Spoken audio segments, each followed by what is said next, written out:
Now, how does he get through to us? One way is memory. Memory. Here's somebody who says, I'm through with God. I've got news. God's not through with you. Here's someone who says, I'm throwing away these old-fashioned religious ideas. I'm telling you something, you can throw them away, but you can't do away with them. They're still in there, aren't they? Memory. It's a racial memory. It's a memory of creation. We were created a little lower than the divine. It's in there, and something just stirs up a memory, and it's God. Like that little Russian student. She was asked on a test, what is the inscription on the Sarmene wall?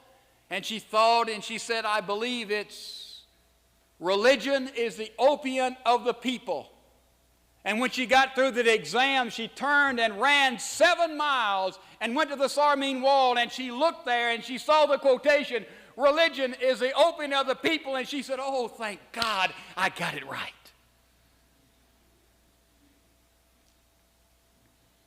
We have now the black market in Russia. Religious pamphlets and books of the Bible are being distributed over against the oppressing government there. Recently, an official asked a little peasant lady in the hearing of a reporter about where God was. He was boasting how they had hidden God from the people, and the little lady said, you've only hidden him as deep as our hearts. As deep as our hearts.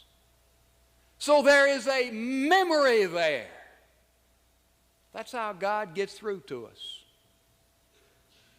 Also, he gets through to us in our misery. Did you know that?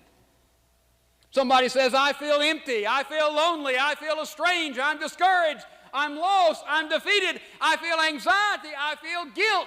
Oh, where is God? Look, because we have these miserable feelings, isn't evident that God is very near.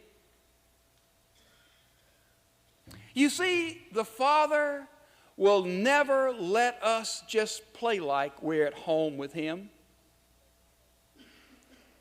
He'll never let us know peace until we are really, genuinely at home with Him. See, we go to church.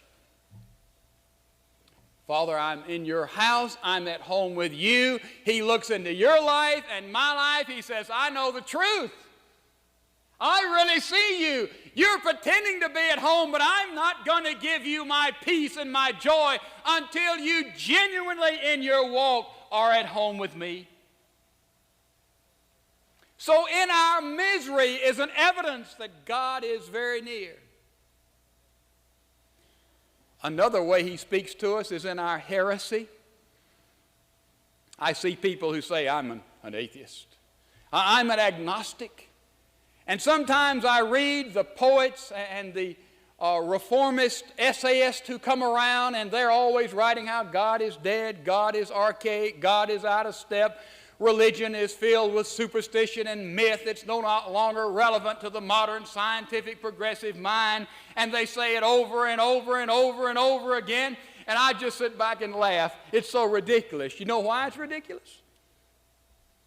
If God is dead and archaic and just a figment of our imagination and our superstition and a myth, why do they keep talking about them and writing about them and Sartre over and over and over again? It's the theme of what they're saying.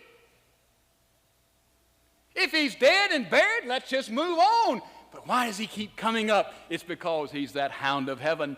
Strong feet, following after, nearer, closer to you and to me, even when we seem to be far away. And we think finally we've got this God idea out of our mind.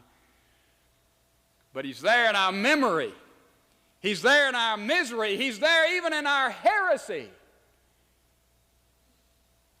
Because you see, God is a faithful God.